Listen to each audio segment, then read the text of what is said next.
Deep in the countryside, surrounded by ancient willows and mist-covered hills, lay Whispering Lake. Its surface was eerily calm, but the locals avoided it, whispering of those who entered its waters and never returned.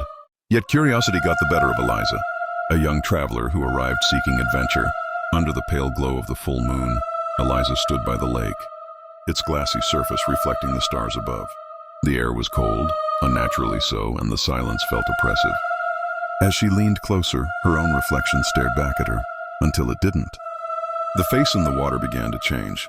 Her mirrored image melted away, replaced by a pale, white face with hollow eyes that stared up at her with silent anguish.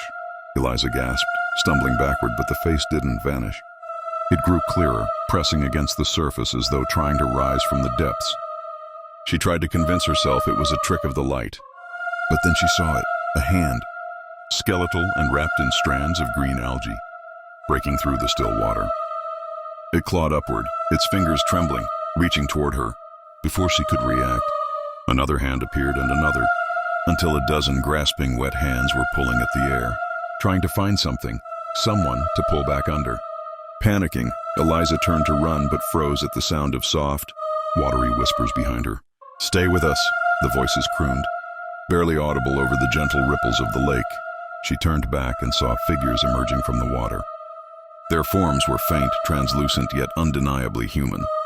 A young girl with hair plastered to her sunken cheeks, an old man with an empty gaze, and others, so many others. Their faces were twisted with sorrow, their eyes filled with endless yearning. Eliza's feet refused to move as one figure stepped onto the shore. It was a woman in a tattered white dress, dripping with water and covered in algae.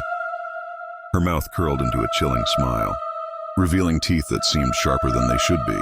The woman extended a hand, her voice a rasping echo. "Come, join us. You'll never be alone." In the distance, the villagers heard a single blood-curdling scream. By the time they reached the lake the next morning, all they found was a set of footprints leading to the edge of the water, and nothing more. Some say Whispering Lake is still hungry, waiting for its next visitor foolish enough to listen to its call.